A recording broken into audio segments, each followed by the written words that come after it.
Hey guys, what's up? Welcome back to the channel. Hope you're having a wonderful day today. Today we have part 6 of Epic History TV World War I. We initially thought there was 9 parts, but turns out there's only 6, so this is the final one. Yeah, well, there was 9 parts on a playlist, and 2 of those other videos where one was the full video of all these parts captured. Another one was a, I guess, censored video that was more age appropriate. And there was another one that wasn't being shown. So there was, in fact, only 6 parts. And it makes sense because World War I came to a close in 1918. Yeah, and you know, it's crazy because we're at the end now. So it's coming to a close today. Yeah, it's been a great series from Epic History, and hopefully you guys have enjoyed the journey with us. And if you want us to do more Epic History videos, please let us know down below.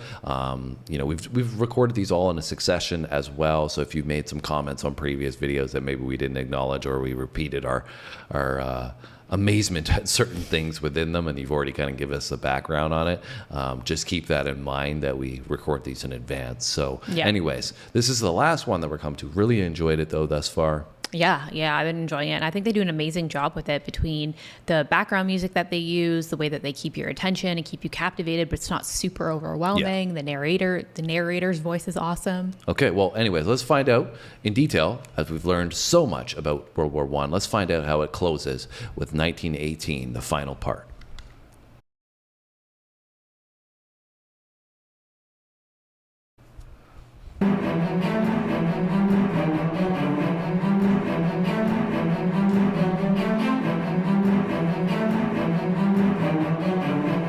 (1918). After 3.5 years of war, the Allies are in crisis. Russia has been rocked by revolution, and its new Bolshevik government has signed an armistice with the Central Powers.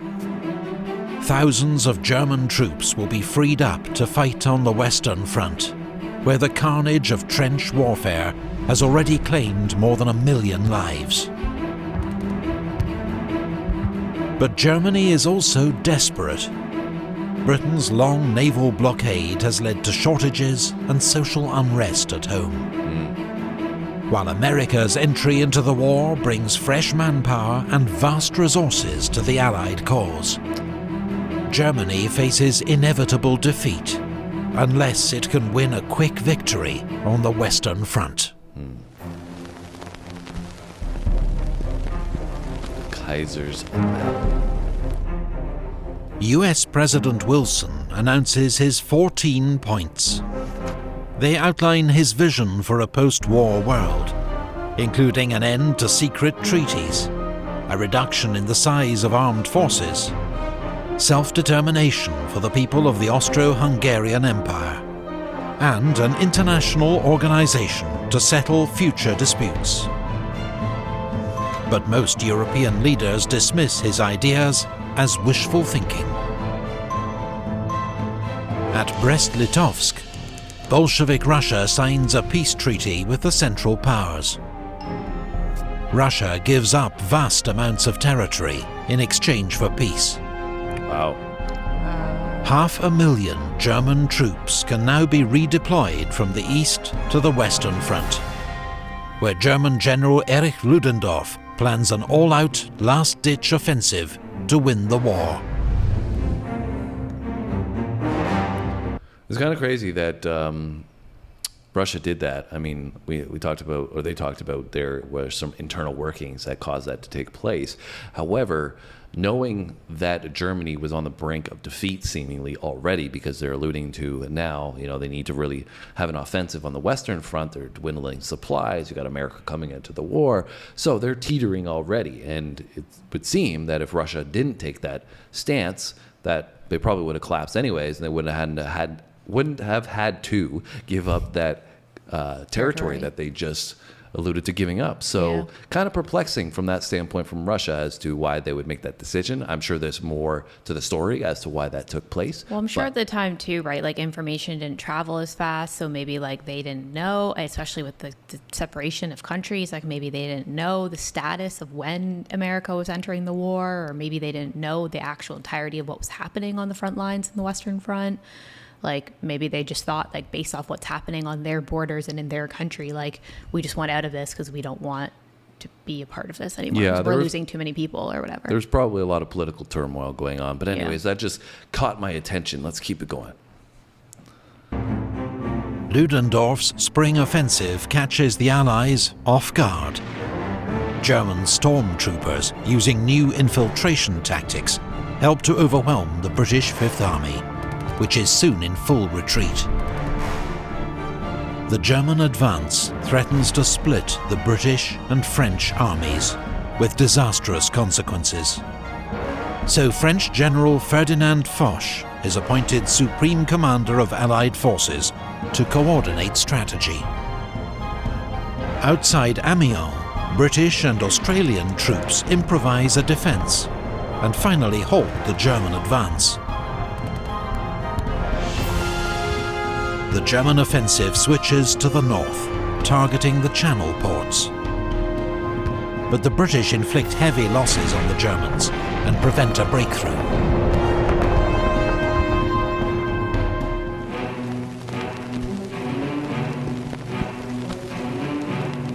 Got some planes coming in. Above the trenches, the First Air War continues to escalate. Each side now has more than 3,000 aircraft in service on the Western Front. But by 1918, the Allies have won air superiority, thanks to greater resources. On the 21st of April, Germany's most famous pilot, Manfred von Richthofen, the Red Baron, is shot down and killed near Amiens. With 80 victories, he's the war's highest-scoring ace. 80. And is buried by the Allies with full military honours. Britain's new independent bombing force launches a daylight raid against Cologne. It marks the beginning of Britain's own strategic bombing campaign. On the ground, Ludendorff's offensive switches south, targeting the French. German troops advance 30 miles, but are halted at the River Marne, just as fresh American divisions enter the line. The US 1st Division is the first to see combat at the Battle of Cantigny. 3 days later, the US 2nd Division wins victory at the Battle of Belleau Wood. By now, there are nearly 1 million American soldiers in France, with 10,000 more arriving every day. Belleauwood. That's the one from... That's Dan Daly. Yeah. We did a video about Dan Daly, the Medal of Honor winner. And, Twice. Yeah, twice. And the most badass Marine there ever was. Gangster Marine there ever was. And that was one of the battles that they talked about from World War I. I think one of his final major battles that he must have been in. So that was cool. Now everything's starting to come together and piece together in some of these history videos that we've been doing. American soldiers in France, with 10,000 more arriving every day. The fourth phase of the German offensive leads to a 9-mile advance, but is finally halted by a French counterattack. In Italy, Austria-Hungary launches an attack at Asiago and the Piave River to support Ludendorff's offensive in France. But it's repulsed with heavy losses, and morale amongst the Austro-Hungarian army collapses.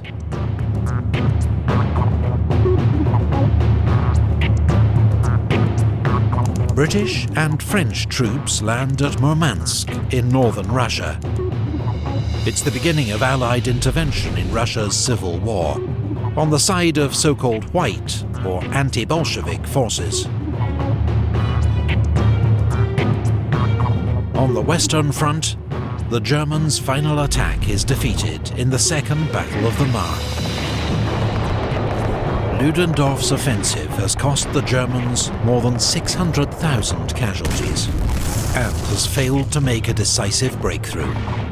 Germany's final gamble has failed. Here we go. The Allies now go on the attack.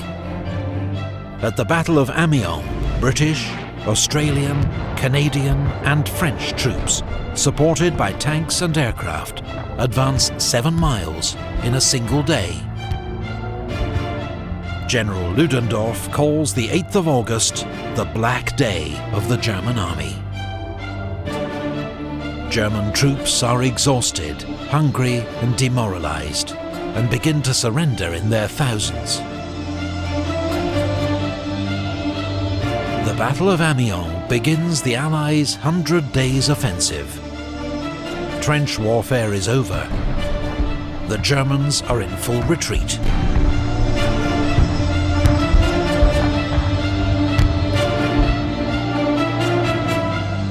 In the Balkans, a new Allied offensive at Dobropolje breaks through Bulgarian positions. The overstretched Bulgarian army collapses, and 2 weeks later, Bulgaria signs an armistice. In the Middle East, British-led forces defeat the Turks at the Battle of Megiddo, taking 25,000 prisoners. Allied troops soon occupy Damascus and Aleppo. Kind of wild how everything came together all at the same time, right?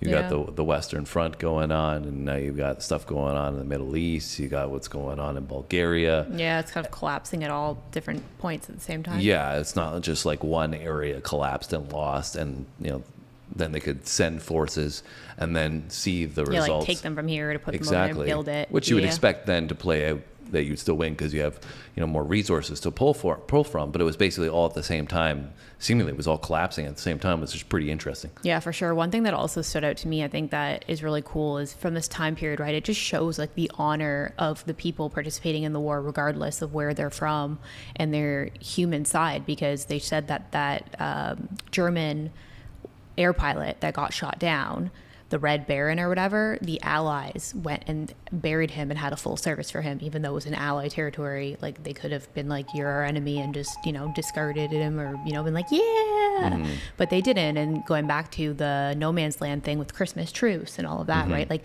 those are things that you would never see happen now.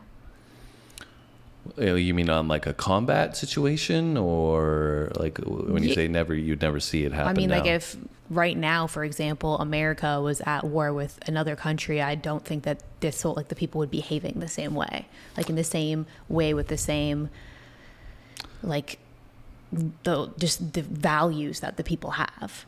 Yeah, I think it's hard to say because most of the wars that take place now are, between terrorism and stuff like that. So like when you have a war in Afghanistan, for example, or something like that, you're not really fighting a specific country.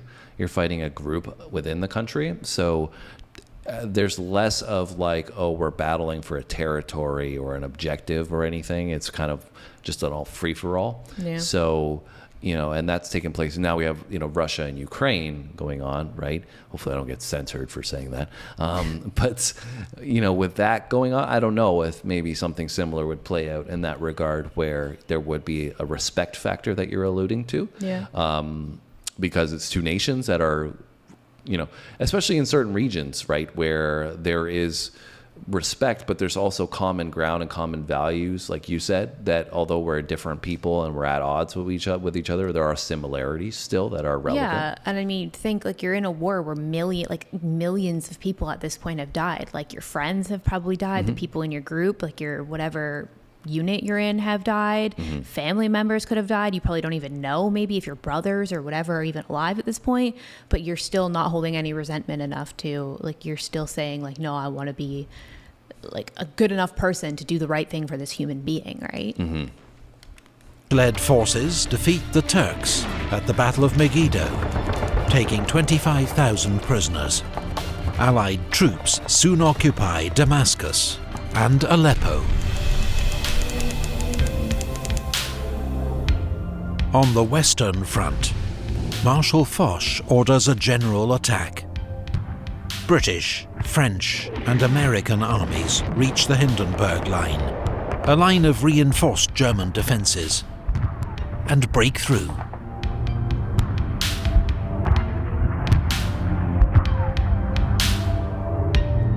Ludendorff informs the Kaiser that the military situation is hopeless, and that Germany must seek an armistice. Germany sends a request to US President Woodrow Wilson, who in return demands German withdrawal from all occupied territory and the Kaiser's abdication. On the Italian front, the Allies deliver the final blow to Austria-Hungary at the Battle of Vittorio Veneto. The Austro-Hungarian army disintegrates, and 300,000 prisoners are taken. Wow.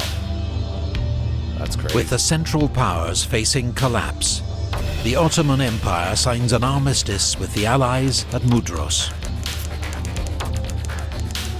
4 days later, Austria-Hungary signs an armistice with the Allies at Villa Giusti. Went downhill fast. At Kiel, the German High Seas Fleet is ordered to make a suicidal attack on the British Navy. But instead, it mutinies. Revolution spreads through Germany. The Kaiser abdicates, and a German Republic is proclaimed. On the 11th of November 1918, a German delegation signs an armistice with the Allies inside Marshal Foch's railway carriage at Compiègne. It comes into force at 11 a.m., but fighting continues until the last moment. American Private Henry Gunter is killed, charging a German machine gun at 10:59. He is thought to be the last soldier killed during World War I. Crazy. 3 days later, in East Africa, German General von Lettow-Vorbeck surrenders his army on the Chambezi River. For 4 years, he has tied down huge numbers of Allied troops, remaining undefeated while cut off from home. He is still considered one of history's greatest guerrilla leaders.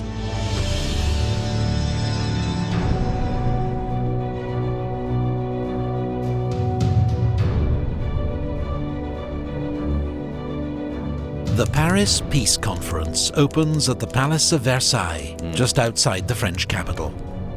Delegates accept a proposal to create a League of Nations to settle future international disputes. The Versailles Treaty, signed in June, imposes harsh terms on Germany. Its military is restricted in size. It must pay war reparations to the Allies. It loses territory to its neighbours, and its colonies are seized by the victors. Germany must also accept responsibility for the war in a war guilt clause, a source of lasting resentment in Germany.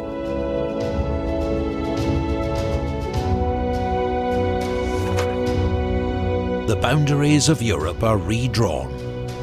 Poland re-emerges after 100 years of foreign rule, while Austria, Hungary, Czechoslovakia, Yugoslavia, and an enlarged Romania emerge from the ashes of the Austro-Hungarian Empire. The Ottoman... They just cut up that empire. Yeah. Like in so many different a little bit for pieces. you, a little bit for you.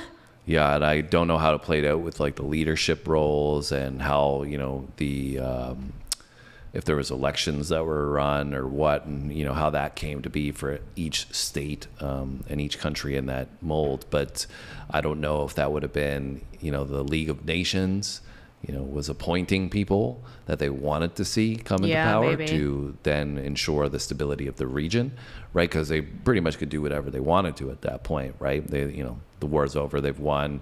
You got to kind of surrender by all means. Yeah. And we can see that with Germany and the requirements for them. And Yeah. a lot of people argue that the Treaty of Versailles is what led to World War II.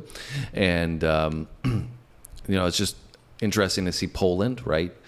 Wasn't mentioned at all. They did exist prior to World War I, and then they came to be again after World War I. But still, they're in the thick and thin of things as time progresses because of, you know, where they're situated in Europe, right? Yeah, they're just like right in the middle between Germany and Russia, right? Yeah. So then you have League of Nations obviously turns into United Nations of today, which, you know, was more so after World War II. And it's just interesting that, you know, the president was talking about having that there to mitigate and not have problems arise in the future.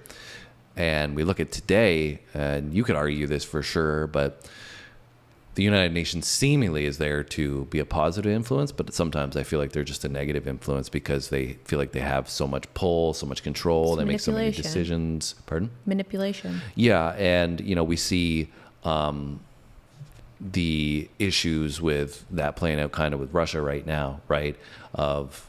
Or even in Gaza and Israel, right? Same thing. Like, it doesn't seem to be doing what it's supposed to be doing, and sometimes causes more division. Yeah. But I think the idea and the premise of it was there for this time period, but 100 years later, maybe it's not working as well as we'd hope. Yeah, well, I think they wanted it to be there as a power check, right? Like, you have all these people holding each other accountable to doing things the way that they're supposed to, but now it's like all of them versus everybody else. Yeah, it's right? the power structure. If you're not in alignment with our thinking, then we're gonna do what we want and take advantage of that, right? Yeah, exactly.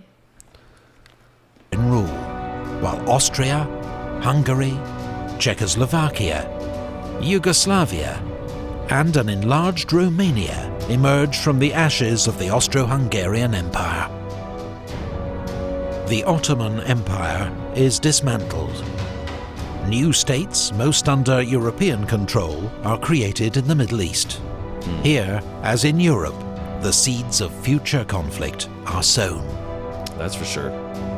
While in the Far East, former German possessions in China are handed to Japan, to China's outrage.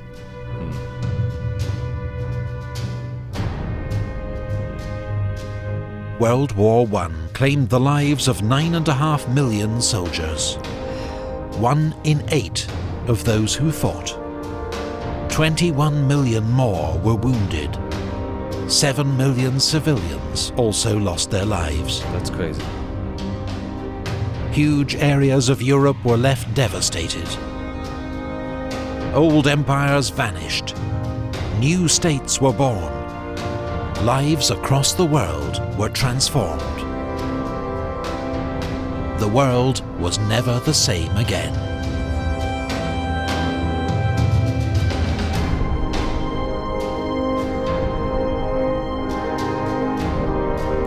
If you enjoyed this video, please remember to like it and subscribe to the channel. And find out how you can help us make more videos at our Patreon page. It's been liked and subscribed. Yeah. Because Epic History has a lot on their channel, so definitely support them. And if you guys want us to do more of Epic History, let us know as well. So, as they said there, the world was never the same after World War I. And that is entirely true. Although it led to World War II, as we had talked about a little bit. Yep. One of the things I think that sticks out for me for World War I for sure, also took place in World War II, was the innovation and how much of a difference maker that is in World War I, World War II. The development of planes in this one, right? The air warfare was pretty significant in shaping how things played out in World War II. Obviously, we know the atomic bomb played a huge role in that. Yeah. So their planes had come a long way by then, by the time they got to World War II. Yeah. But also the first tank in this. Yes, exactly. So all of that, was really important in the outcome. This was definitely more of a long, drawn-out war of attrition, it seemed like, for World War I. Wild to know how many people, or countries, I should say, were involved with this war. Didn't have any idea how impactful it was, literally worldwide. And, even areas of Africa we saw, it wasn't just Europe that the battle was going on. So really, really eye-opening for me. I think for me too, like just hearing at the end there how many people died, especially given what the population was like at that point in time, to lose 9 million people, like that's a lot of people. And that was soldiers, I think. Civilians was another 7 on top of that. So and that's just like million. what they estimate, right? It could be more than that. And then I think they said 21 million injured. Yeah, so you're looking at between, deaths and I don't know if they've combined the two. We'll say about 30 million that have been infected tragically by the war itself. Yeah, to think like 16 million people dead. Like I can't even fathom that. Yeah, pretty mind-blowing. unfortunately, it seems to be a common theme in human history. But it does shape the world, and who knows how it would have turned out if it didn't result the way this war played out. Where we would be today. And we saw, at the end there, we were talking about it, the impactfulness of the result where Japan received territory that China felt like they should have got. And, there's domino effects, the Treaty of Versailles and how that played out, right? So I think it's constantly ongoing that one little domino can really alter the entire world stage. Yeah, for sure. And like you said, like those little things don't seem like huge deals, but they harbor resentment for long enough until it pushes people to do things. That Or collectively, they keep building and building and building and leads to something else. And I think that's, you could attribute that to the situation in Gaza, right, at this point, between Israel and Palestine. Like, it's obviously spilt over into U.S.